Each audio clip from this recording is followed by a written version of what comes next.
Hi all, so this is going to be a beginner's learning to drive video. I haven't got one of these on my channel at the moment, so I thought I'd put one up. Any questions, just feel free to put them in the comments and I'll try my best to answer them. Hopefully I give you everything you need in this video, but like I said, if I don't and you've got a bit, some questions or whatever, just feel free to message in the comments and I'll answer you as soon as I can. Hopefully it's a good one and it helps any of you that are learning to drive or anyone that's teaching someone to drive. Hopefully this is helpful. So the first thing I usually tell people to do when they get in the car is what we call the cockpit drill. So that would be sorting your seat out. Usually the bar is under your legs there. So you would just push yourself forward in the seat until you can get your clutch pedal, which is the one on the left, all the way to the floor with a slight bend in your knee. You don't want to have your toes too overstretched. So if I show you, so you don't want your chair so far back that you're pointing your toes to put the clutch down. You want your chair at a nice distance so you can rest your heel on the floor if you need to, and you've got a slight bend in your knee. Okay, then you'd put your seatbelt on, so seat belt, and then mirrors. You usually need to at least turn the electrics on in the car first before you can move the outside mirrors. So in this car you need the clutch down and it's a push start button, but usually older cars you'd have a key that you turn, and usually if you just click it one click up towards the windscreen, so clockwise or away from you, that would just turn all the electrics on but not the engine. So I'm just going to press the button and turn the electrics on. So the center mirror should be, basically the mirror should frame the back window. So you should be able to see entirely out of the back window from your seated position. So don't do that while you're leaning forward and move it. Try and stay in your seated position and move it from there. The two side mirrors, remember they're curved glass, so they make things look further away than what they actually are. So just bear that in mind. I'll turn that off again now. And you would move them, either if you've got a really old car, you might have to open the window and sort of move it around, or you might have a little toggle thing on the inside of your car on either side near the mirrors that you can sort of use like a little joystick to move the mirrors around. In this car, because it's newer, I'll show you what I've got. So we've got these things, and basically I would switch that over that side and use those arrows to move that mirror around. If I want to do the other mirror, I would click that to the left and use the arrows to move it around. And what you should see, in these mirrors is something like that. So you've got about 2 fingers width of car on the inside edge of that rear view mirror, wing mirror, and the back door handle of the car should be down the bottom there. So like that. That's what you should see from your seated position. Similar on the other side. Yeah, very similar on the other side. So hopefully that makes sense. If you only have like a 3-door car, you might need to get the front door handle more around that sort of area, but you might find it's slightly different. As long as you've got the way I describe it to people is the 2 fingers width of car should have the back door handle down the bottom there somewhere. But as long as you've got, so if you do this on a road, it would be easier. You want to see sort of half road houses and a bit of sky in your mirror. So half road, houses and a bit of sky. Same thing in that one. So you don't want the mirror tilted so far down. So if I just show you, you don't want the mirror tilted so far down that it's like that, so you can see way too much road and not enough of anything else. And you don't want it tilted so far up that you can't see any road. It needs to be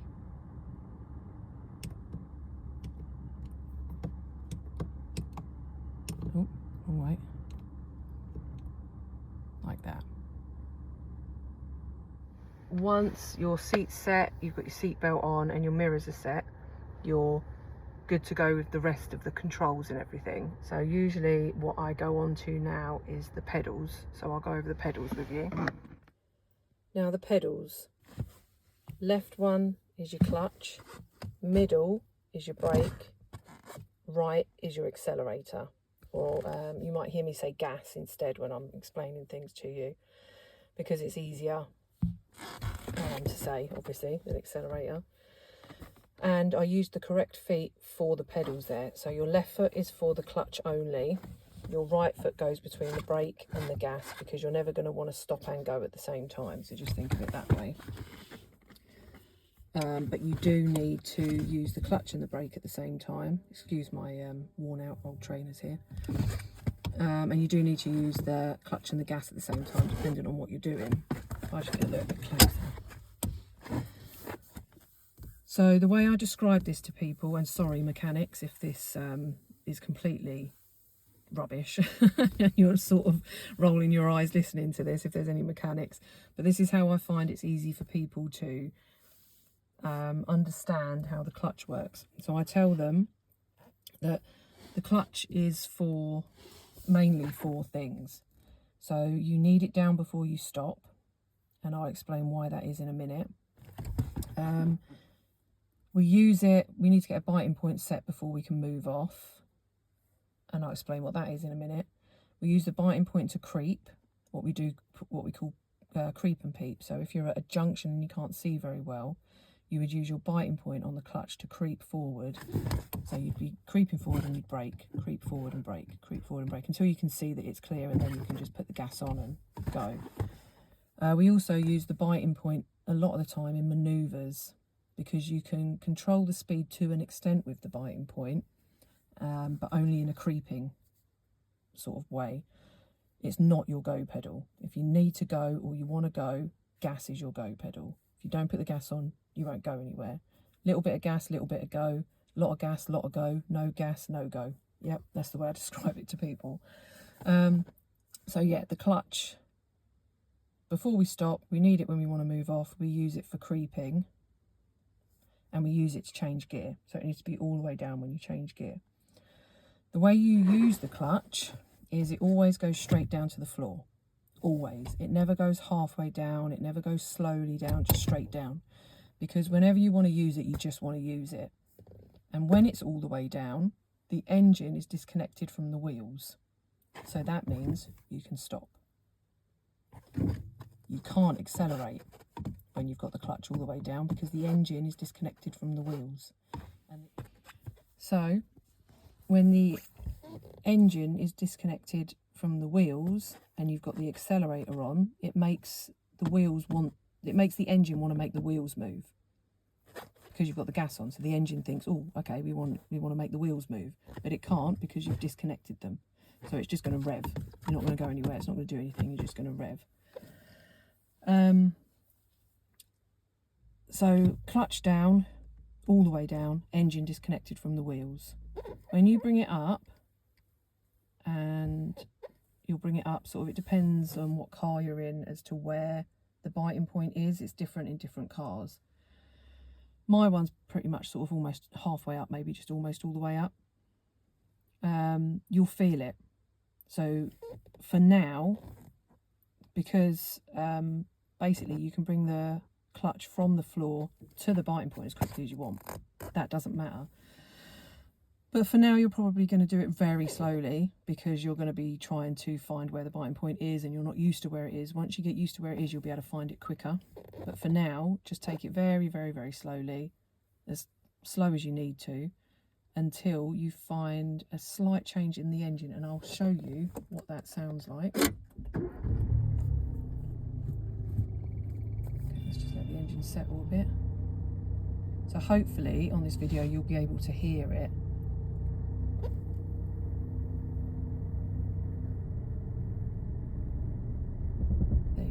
That's quite high because it's creaking, so that's too high, so I need to dip it down a little bit. So that's all the way down.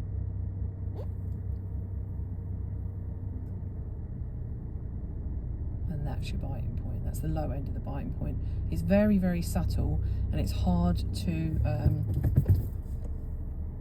pick it out on video because you can't feel it. Even if you're not the one doing the clutch, you can still feel it in the car, in the vibrations. You can feel a slight change in the car, and it is very slight. Obviously, like I said, different cars are different. Some of them you might feel it a lot more than in this one or others. So that's your biting point. That, what I tell people to make them understand it, is basically that is where the engine is just about touching the wheels, just about. So that's why you can creep on that. You can do a little bit of creeping. You can move very slowly. You can move off and stop sort of very slowly, just a creep. That's all. Like I said, it's not your go pedal.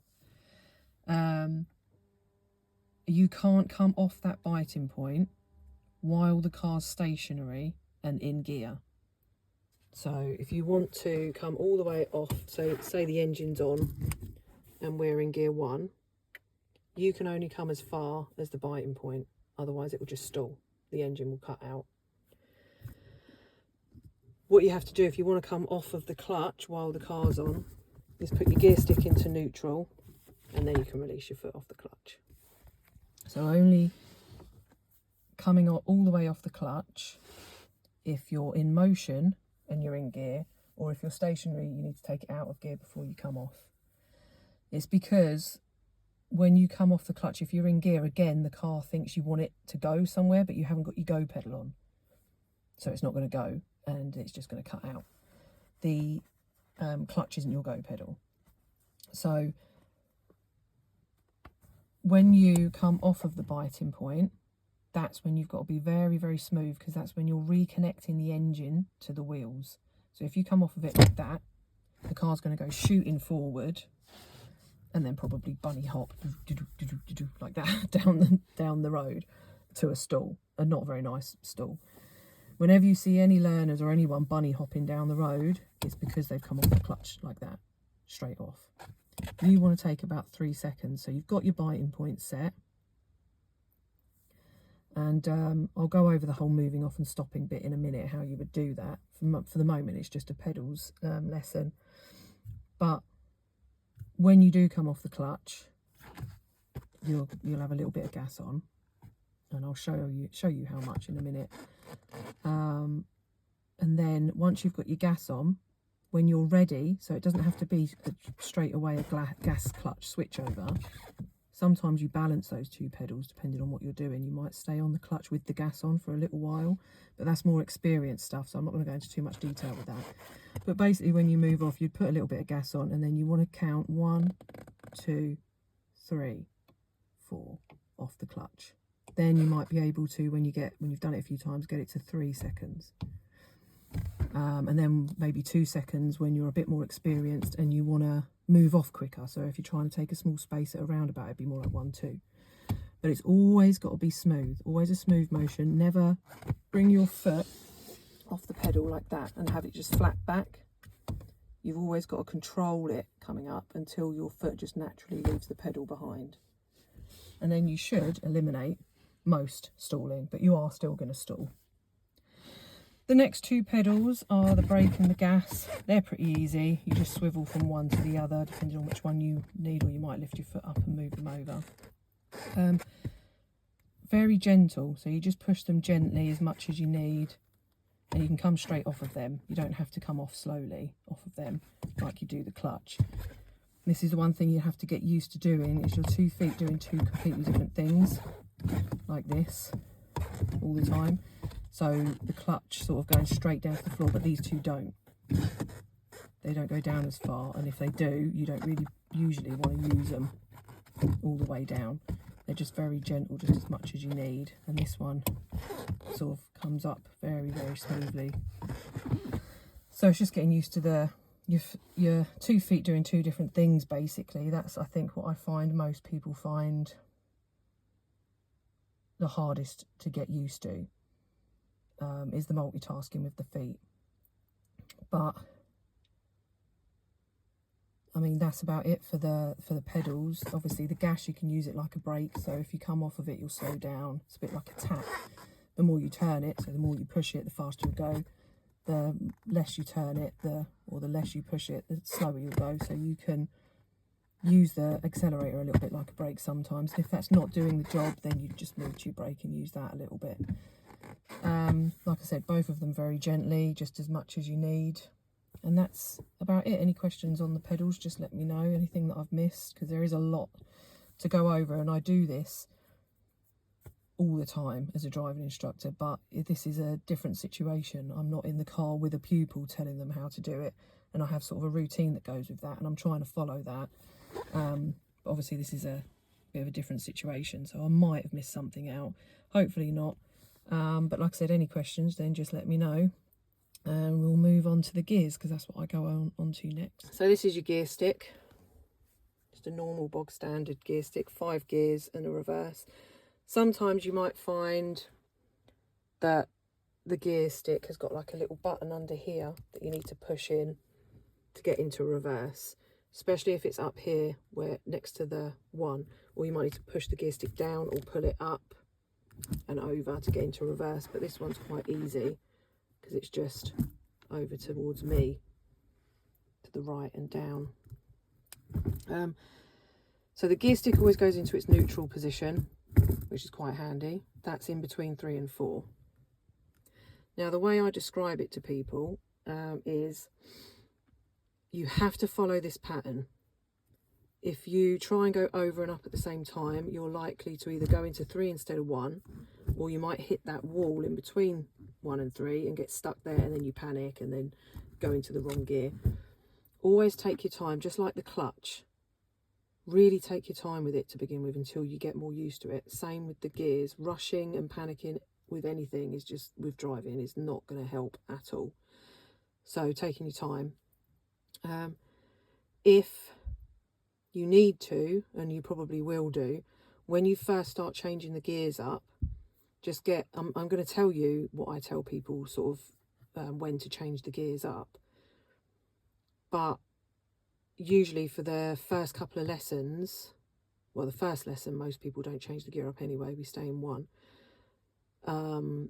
because we're not really going anywhere. There's a lot of talking, and then we just do a bit of moving off and stopping, just to get them used to sort of going, used to the pedals more than anything.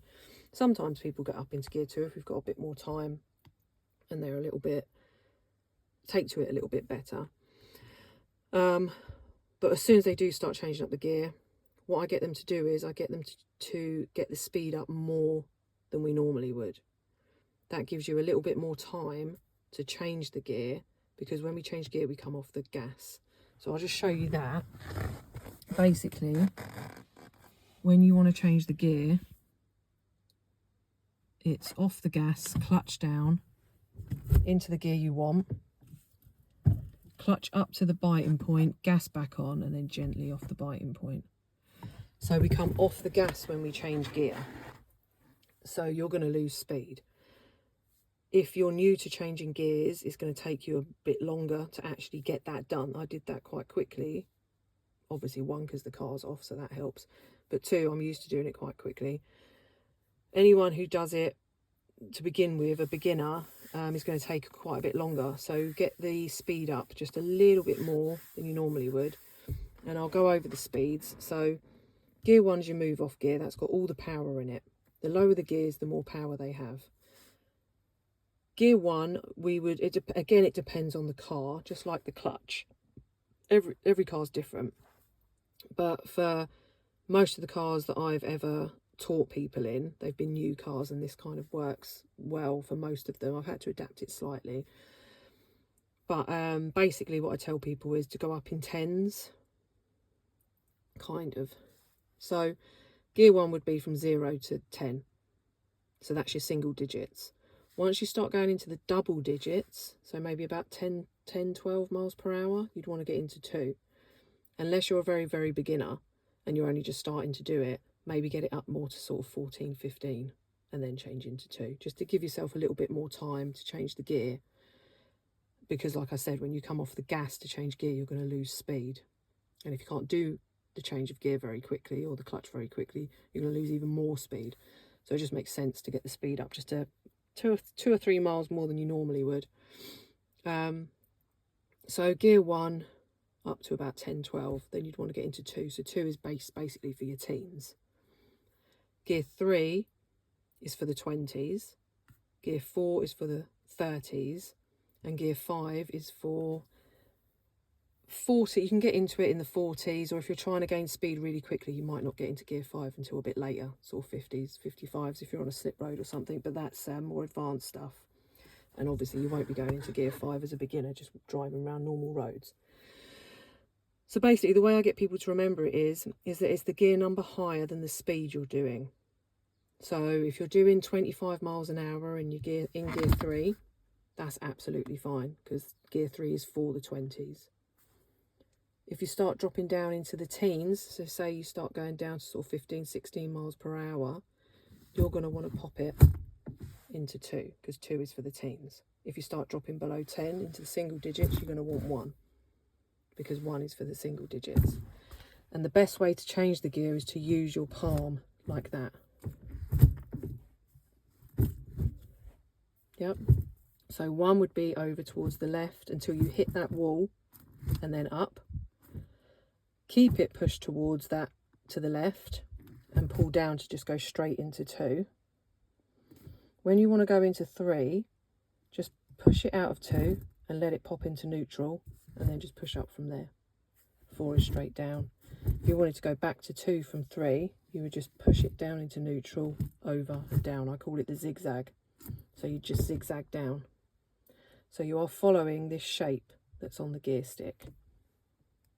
And hopefully all of that has helped anyone who's learning to drive and just wants a little bit more input, or anyone who's teaching their child or their partner or whatever to drive. Any questions? Yeah, feel free to let me know. Usually I just move on to a couple of other little bits now, like indicators are here, so up for right, down for left. Just imagine that the stick is upright, so right, left. Yep. And the handbrake, I do go over that with people, because you'll be surprised how nervous people get of the handbrake. You want to, I'm securing the car, so I'm putting my foot brake on, because obviously I don't want to roll into my fence there. In this car anyway, I need to lift it up and then push the button in, because if I don't lift it up, the button won't go in. So up and in, and then make sure it goes all the way down before you release the button. So don't release the button too soon, like there, and it won't go all the way down. Make sure it's all the way down, then release the button. When you want to bring it back up, button in, pull it up, and if you're not sure that's enough, you can always give it another little click. But you don't want to ratchet it up like that, because it will wear your handbrake out quite quickly.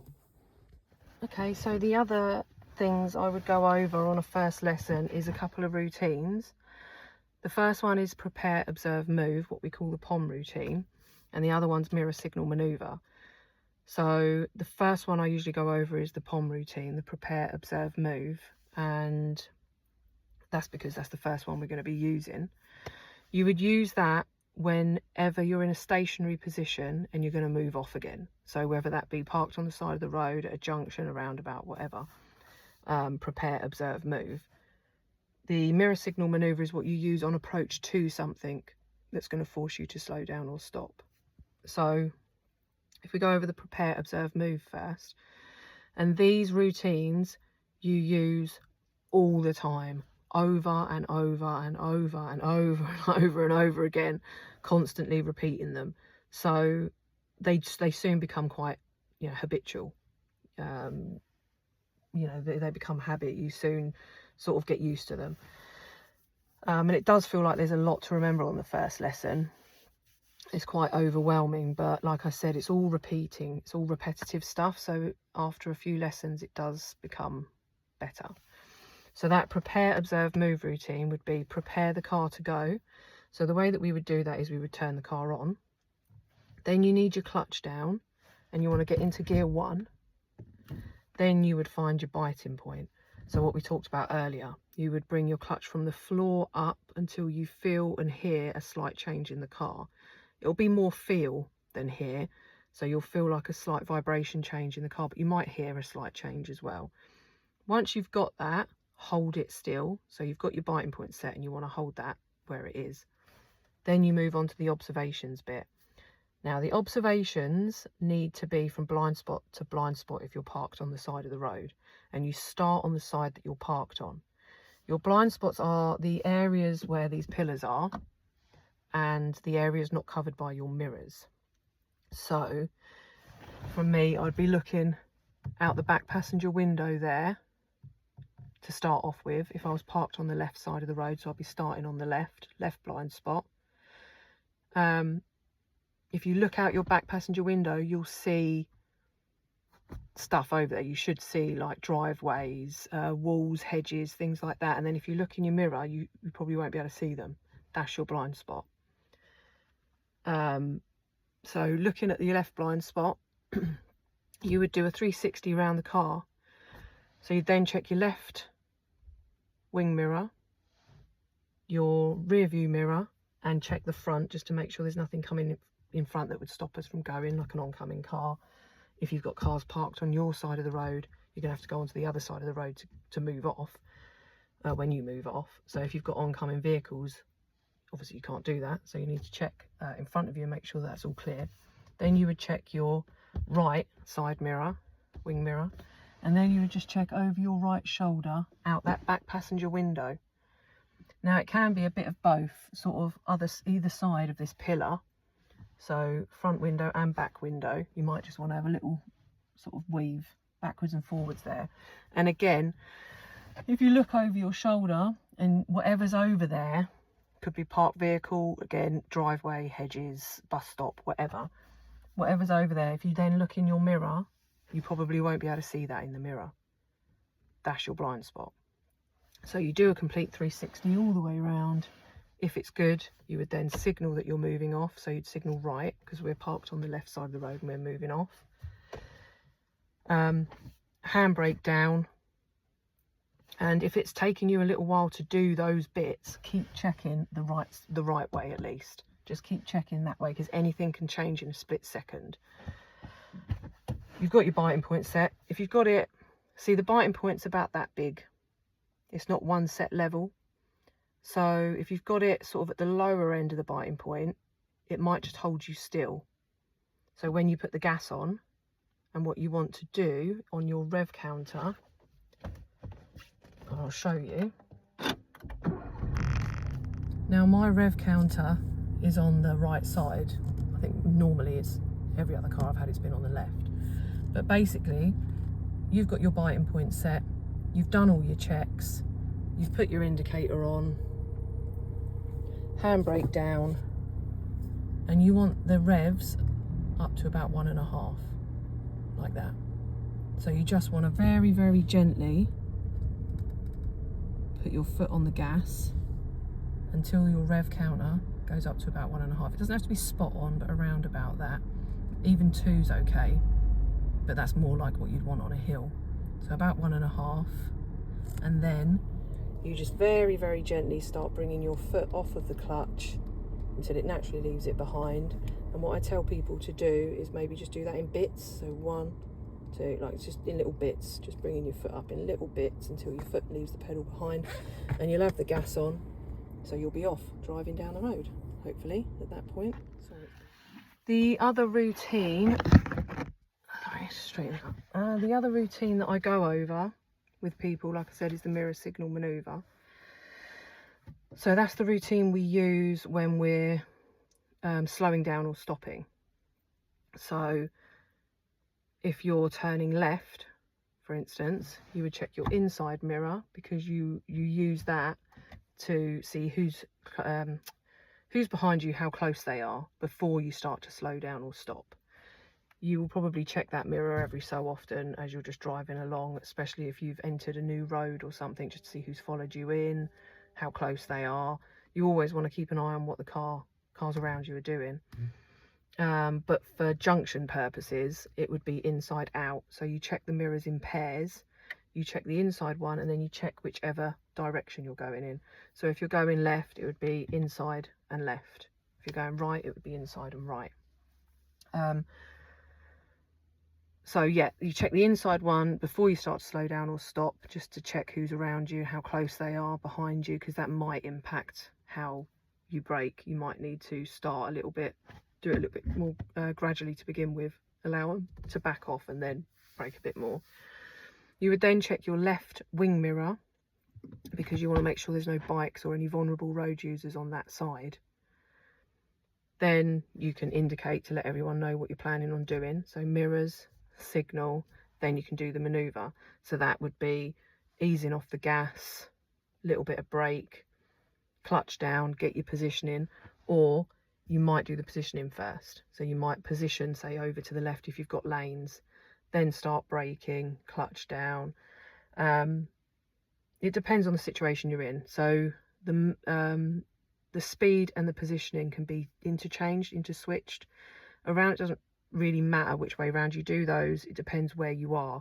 What does matter is that the mirrors always come first, because before you slow down or stop or change direction, you need to know who's around you.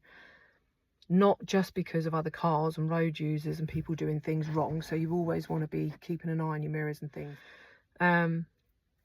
But more so for vulnerable road users like cyclists and motorcyclists, because they could be coming down the side of you.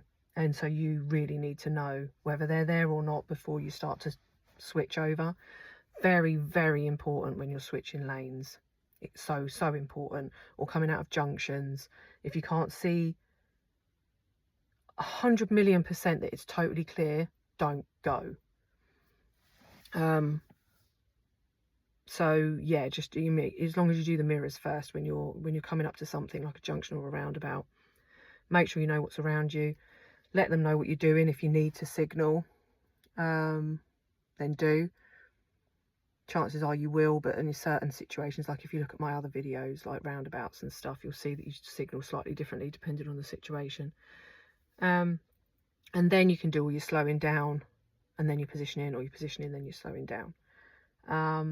So to move off, it's prepare the car, observe, and then move. And then that's from whenever you're stationary, always remember that routine, do that. If the car's prepared to go, so as soon as you stop at a junction, if you then prepare the car to go, and then do your observations, you're good to go. So for instance, if you're at a junction, this is where the slight differences come in. So I just showed you or told you how to prepare, observe, move when you're parked.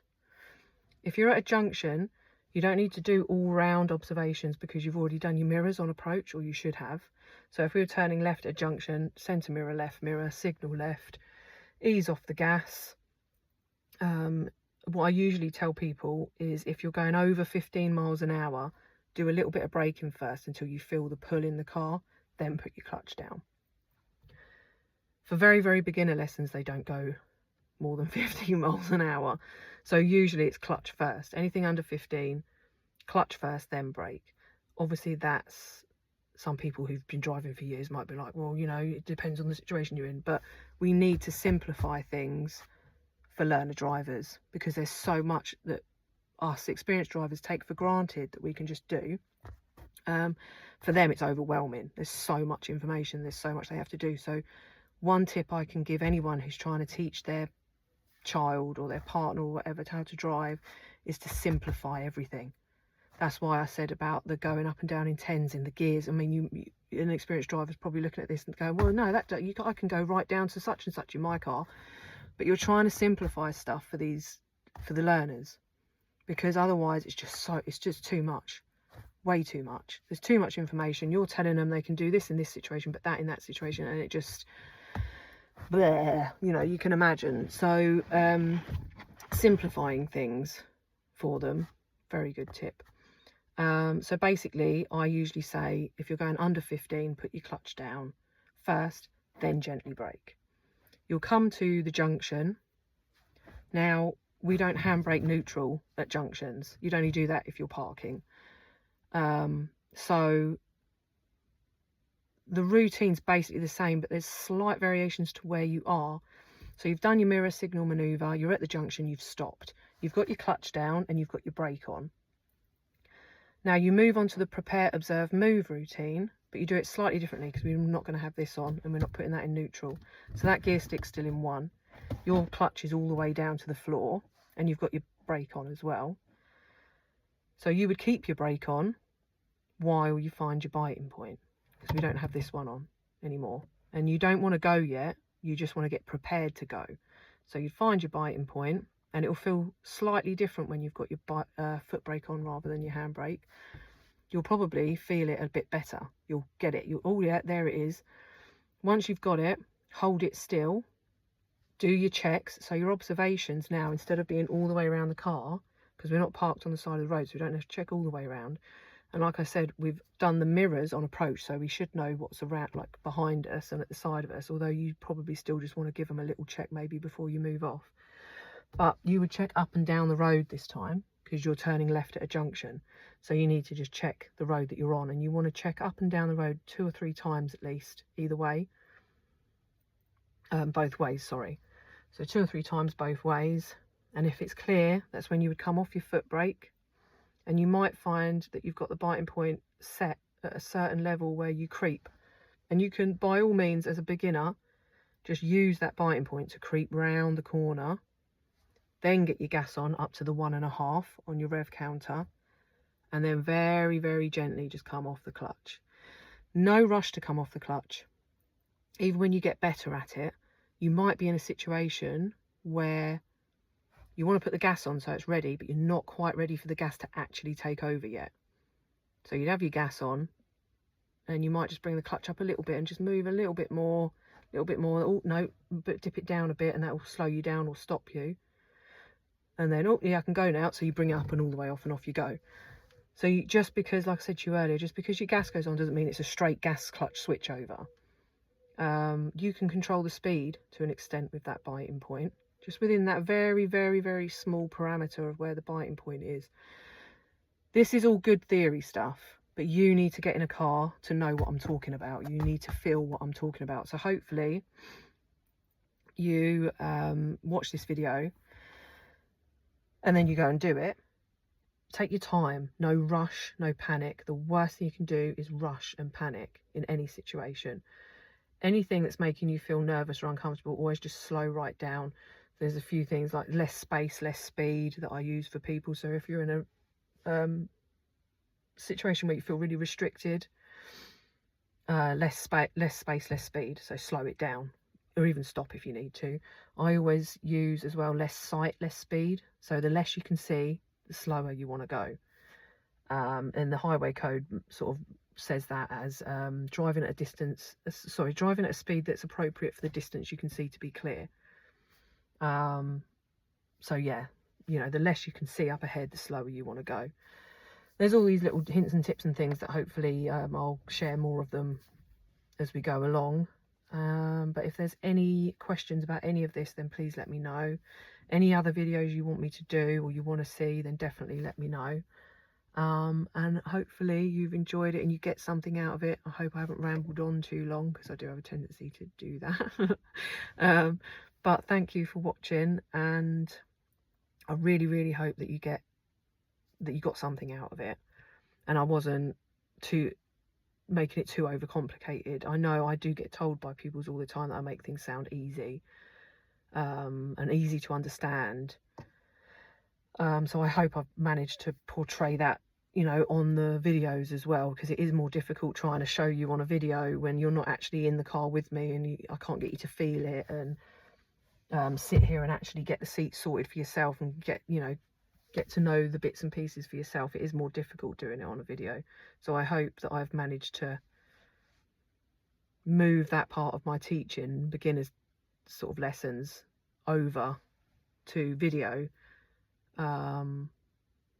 well. I hope it's come across well, and I hope I've been understandable. But yeah, like I said, just let me know if there's any questions or anything, and I'll see you on the next one.